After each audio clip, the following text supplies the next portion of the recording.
Selamat pagi, selamat siang, selamat sore, selamat malam, kapanpun saudara-saudara menjumpai saya di Bina Iman GKI Klasi Solo.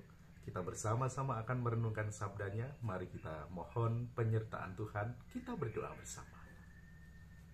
Saudaraku, mari kita berdoa. Ya Allah, kami sungguh bersyukur karena pagi ini Engkau memberikan kepada kami semua kekuatan baru, pertolongan baru, dan penyertaan baru. Kami mau mulai hari kami mau mulai kehidupan kami berlandaskan dan berdasarkan terang sabdamu. Tuntunlah kami semua, cerahkanlah kami semua. Dalam Yesus, amin. Ulangan pasal yang ke-24 ayat 17-22 menjadi perikop yang akan bersama-sama kita renungkan. Saya bacakan untuk kita. Janganlah engkau memperkosa hak orang asing dan anak yatim. Juga janganlah engkau mengambil pakaian seorang janda menjadi gadai. Haruslah kau ingat bahwa engkau pun dahulu budak di Mesir, dan engkau ditebus Tuhan Allahmu dari sana. Itulah sebabnya aku memerintahkan engkau melakukan hal ini. Apabila engkau menuai di ladangmu, lalu terlupa seberkas di ladang, maka janganlah engkau kembali untuk mengambilnya. Itulah bagian orang asing, anak yatim, dan janda, supaya Tuhan Allahmu memberkati engkau dalam segala pekerjaanmu. Apabila engkau memetik hasil pohon zaitunmu dengan memukul-mukulnya, janganlah engkau memeriksa dahan-dahannya sekali lagi. Itulah bagian orang asing, anak yatim, dan janda. Apabila engkau mengumpulkan hasil kebun anggurmu, janganlah engkau mengadakan pemetikan sekali lagi. Itulah bagian orang asing, anak yatim, dan janda. Haruslah kau ingat bahwa engkau pun dahulu budak di tanah Mesir. Itulah sebabnya aku memerintahkan engkau melakukan ini. Demikianlah sabda Tuhan. Jemaat yang dikasihi Tuhan, kita tentu pernah mendengar bahwa ada pepatah atau ada kalimat bijak yang mengatakan, dalam berkat yang diberikan kepada kita, ada berkat Tuhan yang diberikan kepada sesama yang dititipkan kepada kita. So, ketika kita berbagi berkat kepada sesama, sebenarnya dalam kalimat bijak ini, kalau menurut versi kalimat bijak ini berarti Tuhan sedang memberikan berkatnya yang dihadirkan melalui berkat yang Ia titipkan kepada kita. Ketika kita memberikan berkat kepada orang lain, sebenarnya Tuhanlah yang memberikannya, tetapi Ia menitipkannya melalui berkat yang Ia sampaikan kepada kita.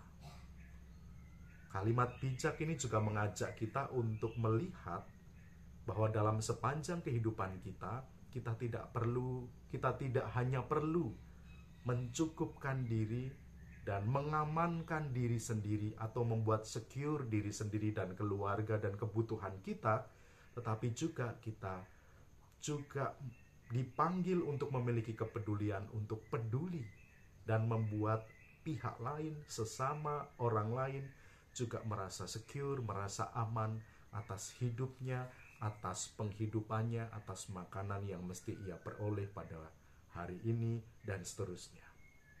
Dan Tuhan berbagi kisahnya melalui Ulangan pasal 24 ini, mengingatkan kepada bangsa Israel, "Hei bangsaku, kamu dulu juga adalah budak.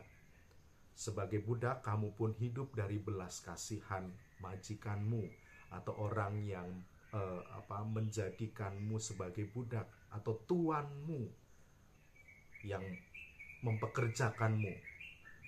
Engkau pun hidup dengan berkekurangan, engkau pun hidup dengan kesusahan ketika engkau berada di Mesir. Ingatlah, dahulu kamu juga susah," kira-kira begitu. Maka kalau sekarang kamu hidup dengan berkecukupan, diberkati Tuhan, dan kamu melihat orang lain hidupnya berkekurangan, maka perlakukanlah dan berlakukanlah orang lain seturut dengan firman Tuhan.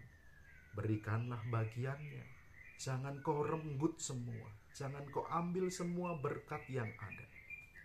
Ini mengajarkan kepada bangsa Israel untuk bukan hanya menikmati berkat Tuhan dengan luar biasa, mengambil sepenuh-penuhnya, seutuh-utuhnya, tetapi juga untuk mengajak mereka berbagi berkat kepada mereka yang membutuhkan, sesama yang membutuhkan. Dan itu memang dilukiskan, sesama yang membutuhkan itu dalam bacaan kita dan dalam pemahaman pada saat itu, dalam situasi sosial pada saat itu. Orang-orang yang dipandang tidak mampu itu adalah anak-anak, yatim piatu, dan janda. Mereka tidak mampu karena juga secara sosial mereka sangat lemah situasi hidupnya, dan mereka perlu dibela salah satunya dan harus dikerjakan oleh orang-orang percaya. Nah, umat Tuhan GKI Klasi Solo yang dikasihi Tuhan, kita juga dipanggil untuk memberlakukan sabda Tuhan ini, bahwa berkat yang Tuhan berikan kepada saudara dan saya, ada sebagiannya di sana itu adalah berkat untuk orang lain yang kepada Tuhan dititipkan kepada saudara-saudara dan saya. Maka bagikanlah. Maka jangan kita lalu pelit dan menutup semua akses dari berkat yang mestinya diberikan kepada orang. Dan firman ini mengajarkan kita satu hal. Jangan kita serakah. Jangan kita menjadi greedy. Jangan kita meraup semuanya hanya bagi kita. Tetapi Tuhan mengingatkan agar kita mau berbagi berkat, mau mencukupkan diri, mau sharing berkat kita. Dan dengan demikian kita menjadi anak-anak Tuhan yang berkenan, karena kita memandang bahwa semua hal yang diberikan, semuanya adalah dari Tuhan. Dan aku juga mau berbagi berkat Tuhan itu, sehingga sebanyak mungkin orang merasakan kelegaan, merasakan diberkati Tuhan. Salah satunya melalui saudara-saudara dan saya. Tuhan memberkati dan memampukan kita menjadi bagian dari sabda ini untuk menghadirkan berkat bagi sesama. Amin.